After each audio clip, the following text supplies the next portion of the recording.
साथियों नमस्कार। जिस तरह से हमने पूरी हिंदी समाप्त की है उसी तरह से हिस्ट्री, पॉलिटी, जियोग्राफी, इकोनॉमिक्स और इन्वायरमेंट, ये 5-6 जो बड़े सब्जेक्ट हैं इनको भी पूरा समाप्त करेंगे रिवीजन के तरीके पे, ठीक है। और उसके बाद जो छोटे टॉपिक बचेंगे जैसे जनगणना है और यूपी स्पेशल है, ठीक है, तो ये तो मात्र 2-3 क्लास में ख़त्म हो जाएगा, ठीक है। तो चलिए ठीक है, समय न बर्बाद करते हुए सीधा इतिहास शुरू करते हैं। सबसे पहले इसको देख लीजिए। बीसी का फुल फॉर्म होता है बिफोर क्राइस्ट, और इस कई जगह बीसी की जगह बीसीई लिखा रहता है, तो इसका फुल फॉर्म होगा बिफोर कॉमन एरा, ठीक। एडी हो जाएगा एनो डोमिनी और सीई हो जाता है कॉमन एरा। एनो डोमिनी यानी ईसा मसीह के जन्म का वर्ष, ठीक है। तो यहाँ से एडी स्टार्ट हो जाएगा, उसके पहले जितना भी था वो सब बीसी में, ठीक है। एक जानकारी के लिए रखिए, कभी कभी फुल फॉर्म भी पूछ सकता है। इंडिया शब्द इंडस से बना है, जिसे संस्कृत में सिंधु कहा जाता है, ठीक। लगभग 2500 वर्ष पूर्व उत्तर पश्चिम की ओर से आने वाले ईरानियों और यूनानियों, ठीक है। अगर भारत का मैप आप देखेंगे इस साइड से इधर से लोग आए थे। ईरानियों और यूनानियों ने सिंध को हिंदोस या इंदोस तथा इस नदी के पूर्व में स्थित भूमि को, यहाँ सिंधु नदी है ना, ऐसे जाती, तो इसके पूर्व में ईस्ट, उसको बोला इंडिया, ठीक है। आजकल भारत के नाम को लेकर भी काफ़ी चर्चा है, तो इसलिए ये जानना जरूरी है कि भारत का नाम पड़ा कैसे। अब देखिए, भारत नाम का प्रयोग उत्तर पश्चिम में रहने वाले लोगों का एक समूह या कबीला कह लीजिए के लिए किया जाता था। इस समूह का उल्लेख सर्वप्रथम ऋग्वेद में मिलता है, भरत। तो इंडिया जो नाम है वो हम लोगों को दिया गया है, और भारत जो नाम है ये ऋग्वैदिक है, ठीक है। कालांतर में इसका प्रयोग देश के लिए होने लगा। भारतवर्ष का सबसे पहला नाम भारत मिलता है खारवेल के हाथी गुम्फा अभिलेख में। अच्छा, इसमें एनसीईआरटी के फैक्ट भी शामिल हैं, तो इसलिए जो लोग एनसीईआरटी नहीं पढ़े हैं वो चिंता ना करें, इसमें मैं सारा मिला दे रहा हूँ, ठीक है।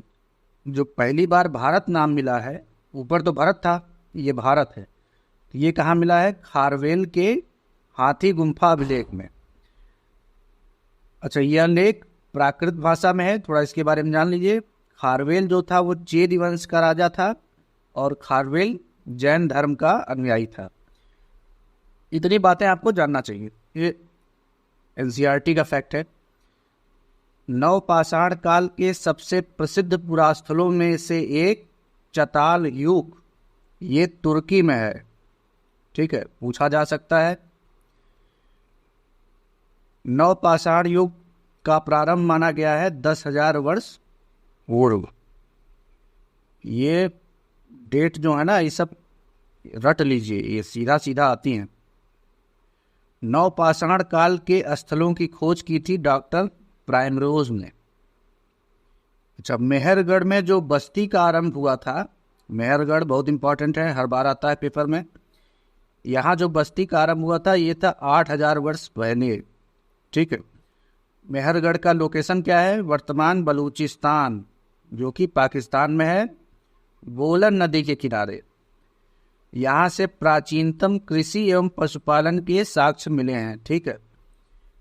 यहाँ खेती किसकी होती थी? गेहूं और जौ की। और पशुपालन किनका होता था? भेड़ और बकरी का, ठीक है। तांबे की बनी हुई ड्रिल मशीन होती है ना, वो कहाँ से मिली है? मेहरगढ़ से।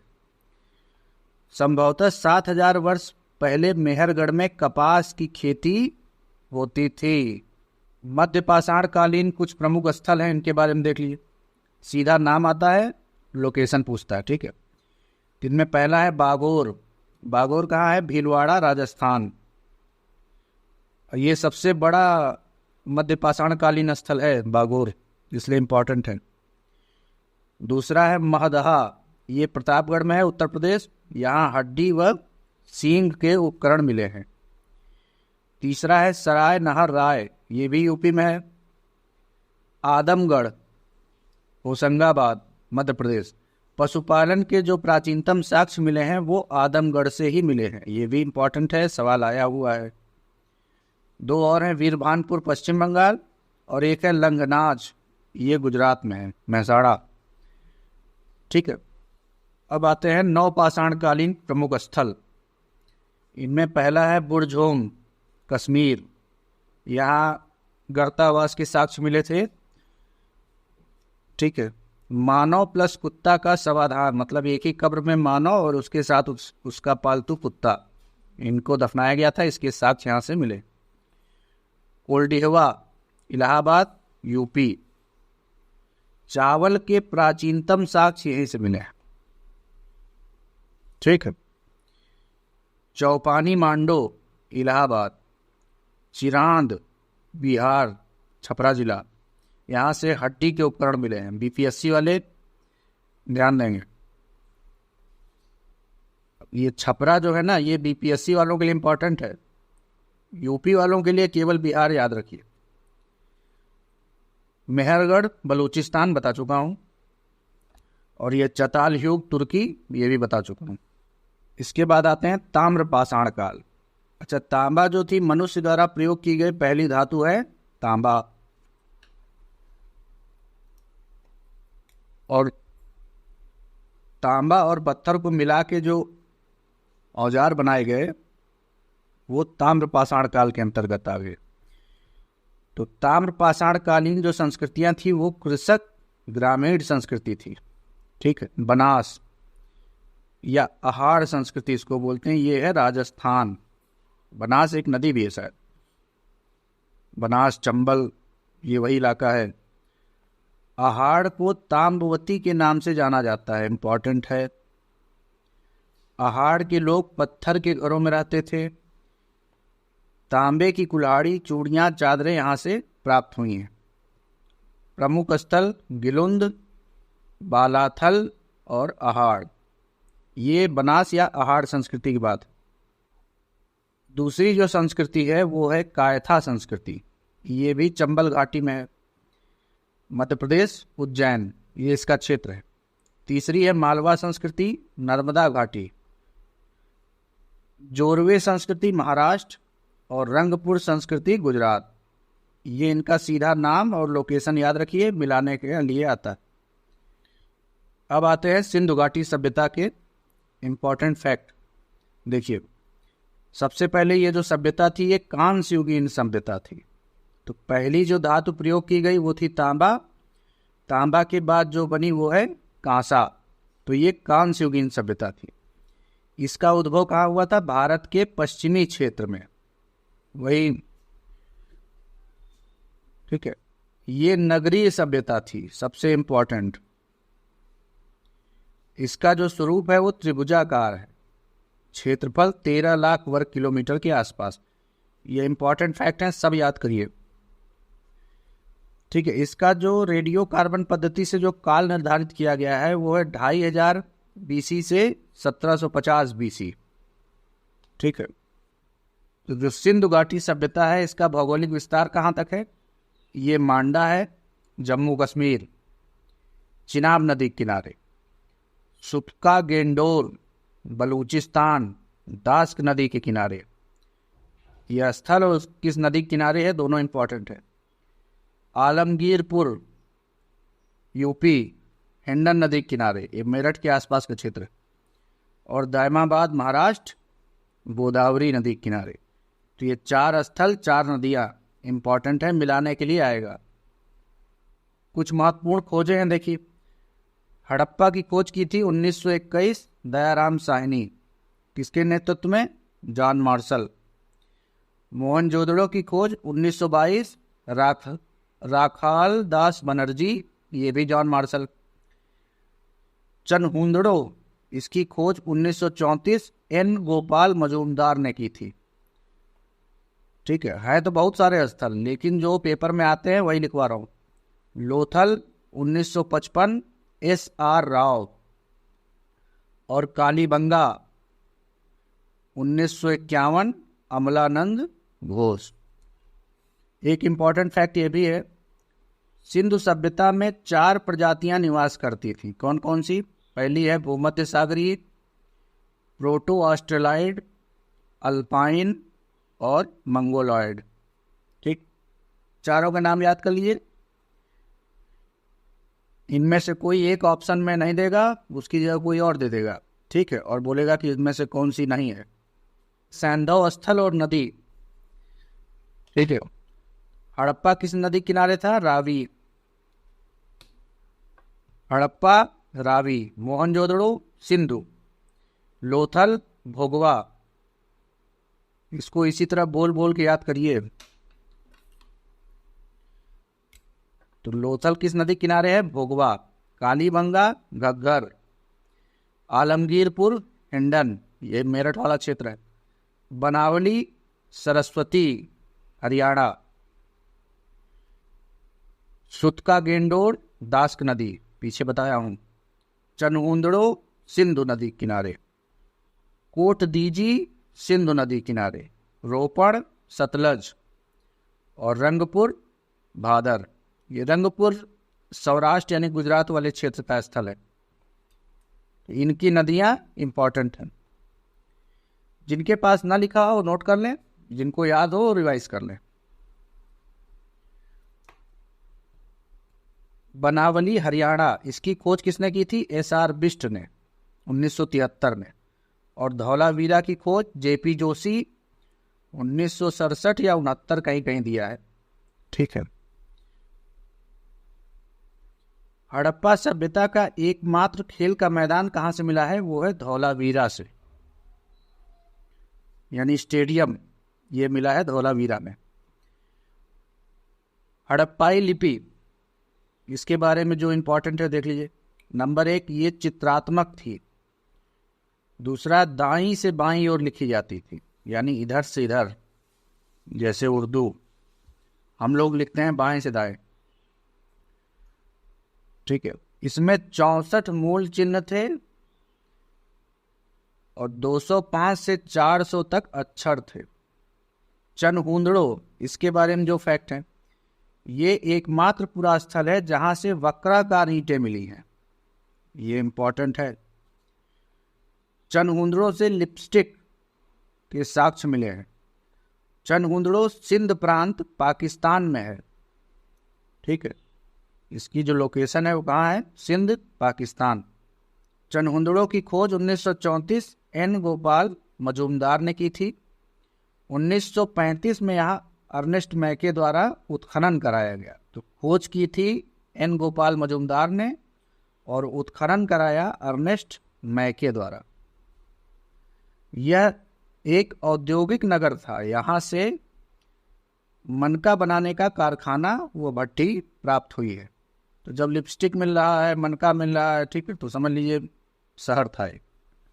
ठीक, हड़प्पाई जो समाज था वो कैसा था? मात्र सत्तात्मक था। ये पता कैसे चला? मात्र देवी की पूजा होती थी और मोहरों पे जो चित्र अंकित होते थे उनसे। ठीक है, अब देखिए, हड़प्पाई जो समाज था वो भी वर्गों में विभक्त था। तो इनमें विद्वान थे, जैसे आज के पुरोहित हैं या ब्राह्मण। योद्धा थे, क्षत्रिय। व्यापारी थे, जैसे वैश्य। और श्रमिक वर्ग थे। ठीक है, सर्वाधिक सैंधव स्थल प्राप्त हुए हैं गुजरात से। इंपॉर्टेंट है। उत्तर प्रदेश के जो सैंधव स्थल हैं उनको देख लीजिए। एक है आलमगीरपुर, ये कहाँ है? मेरठ। हुलास सहारनपुर। मांडी मुजफ्फरनगर। सनौली बागपत जिला। यहाँ मांडी मुजफ्फरनगर से टकसाल प्राप्त हुई, यहाँ सिक्का वगैरह बनता था।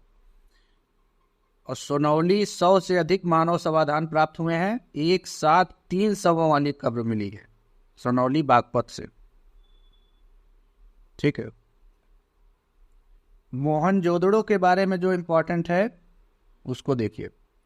इसकी लोकेशन कहाँ है? लरकाना, ये पाकिस्तान में है, सिंधु नदी के तट पर। ठीक है, तो नदी कौन सी हो जाएगी? सिंधु। खोज हुई थी 1922, राखाल दास बनर्जी। अच्छा, सर्वाधिक जो मशहूर यहाँ से इमारत मिली है वो है विशाल स्नानागार, स्विमिंग पूल। और जो सबसे बड़ी इमारत हुई है, ये मशहूर है, और सबसे बड़ी इमारत क्या है? अन्नागार, जहां अनाज वगैरह रखे जाते थे। मोहनजोदड़ो से कांसे की एक नर्तकी की मूर्ति प्राप्त हुई है, अक्सर दिखाया जाता है इसे। ठीक है, जो द्रवी मोम लॉस्ट वैक्स विधि से बनाई गई। ठीक है, तो मोम से बनाते थे, बाद में मोम को पिघला के निकाल देते थे। ठीक है, तो उससे धातु से बना देते थे। मलेरिया बीमारी का प्राचीनतम साक्ष्य मोहनजोदड़ो से मिला है। ये सब इंपॉर्टेंट फैक्ट है, जो जिनके पास ना हो लिख लें। ठीक है, बुने हुए कपड़ों का प्राचीनतम साक्ष्य मोहनजोदड़ो से मिला है, और चांदी का प्राचीनतम साक्ष्य भी मोहनजोदड़ो से ही मिला है, कलश के रूप में। ठीक है, एक इंपॉर्टेंट फैक्ट ये भी है, मोहनजोदड़ो की जो शासन व्यवस्था थी वो राजतंत्रात्मक न होकर के जनतंत्रात्मक थी। ठीक है, काफी बड़ी बात है, उस जमाने में जनतंत्र था। ये किसने बताया है? ये हंटर ने बताया है।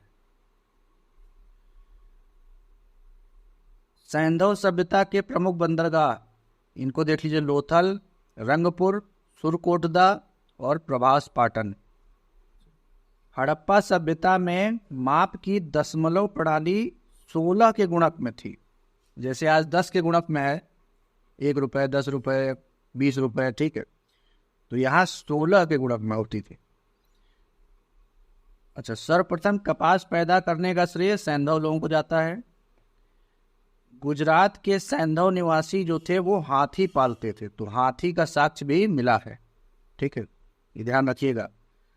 हाथी है, बैल का सर्वाधिक चित्रण हुआ है। ठीक है, सैंधव निवासी ईश्वर की पूजा मानव, वृक्ष और पशु तीनों रूपों में करते थे।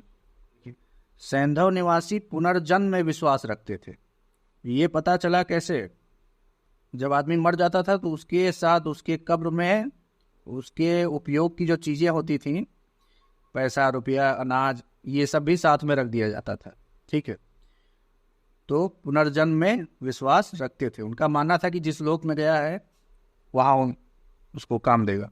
ठीक है, अंतिम संस्कार की 3 विधियां थी वहां पे, इंपॉर्टेंट है, देखिए। पहला पूर्ण समाधान, इसमें क्या था?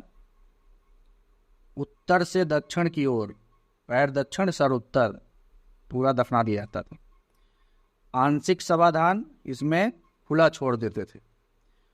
और एक तीसरा है कलश समाधान, इसमें क्या होता था? शव को जलाते थे पहले, उसके बाद जो राख बचती थी उसको एक कलश में करके गाड़ देते थे। ठीक है, तो ये तीनों ध्यान में रखिए, तीनों प्रचलित थी।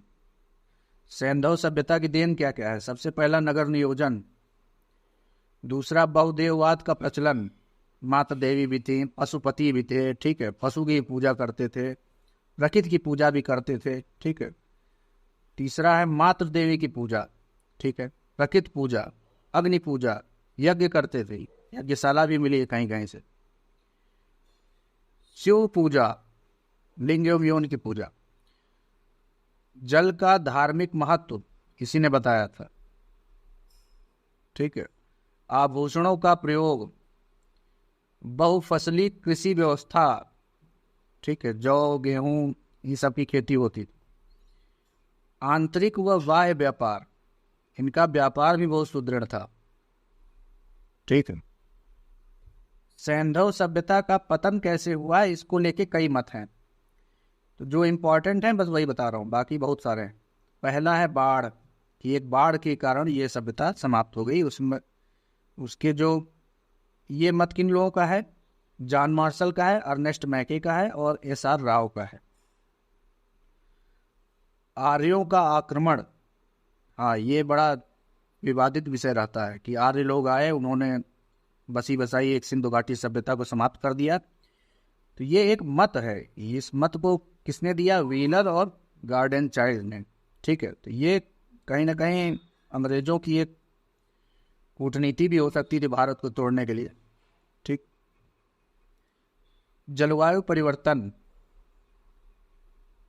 तो अमलानंद घोष इन्होंने बताया कि जलवायु परिवर्तन के कारण ये सभ्यता समाप्त हो गई। और एक प्राकृतिक आपदा यानी मलेरिया महामारी इस सब के कारण, ये किसने बताया? KUR कैनेडी ने। तो ये 4 बस ध्यान में रखिए, बाकी 8-10 याद करने की जरूरत नहीं। तो आज जितना मुझे इम्पोर्टेंट लगा वो मैंने बता दिया। बाकी इसके जो सवाल आए हुए हैं पेपर में, कल मैं उनको करवा दूंगा, ठीक है, या नेक्स्ट वीडियो में। तो ठीक है, आज के लिए इतना बहुत है।